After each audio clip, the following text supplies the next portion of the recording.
म्हणजे जी काही काळजी आहे ती इथून पुढे महाराजांची आहे. त्यानंतर आम्ही अभिषेक केला.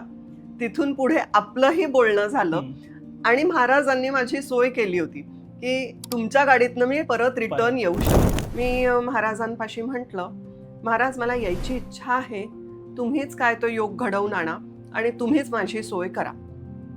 त्याप्रमाणे दुपारी आपलं बोलणं झालं आणि उल्लेखही झाला की तुम्ही पण तुळजापूरला जाणार आहात, तिथून पुढे अक्कलकोटला जाणार आहात. म्हटलं बघू, अगदी लगेच काही विषय निघाल्यावरती आपण लगेच काही डिसाईड नाही करत. मग असंच ऐन वेळेस आम्ही ठरवलं जायचं. असं नाही की अजिबातच सासू सुनांचं पटत नाही किंवा खूप कडाक्याची भांडणं आहेत, बट अंडरस्टँड. हा, आणि एक असं असतं ना की बाबा मला सगळ्यांना खुश ठेवायचं.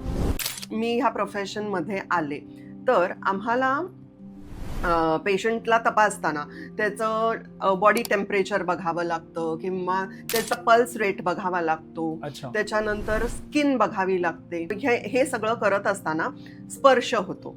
इन्फ्लमेशन म्हणजे काय, तर बेसिकली मेटाबॉलिक स्ट्रेस ह्यानी इन्फ्लमेशन कॉज होतं.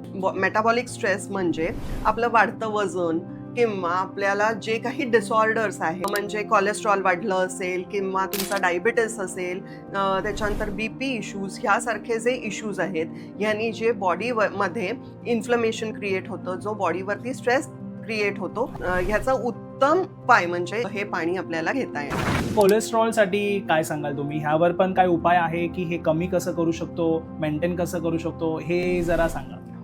त्याच्यावरती रामबाण उपाय. कोलेस्ट्रॉल ज्यांना आहे त्यांनी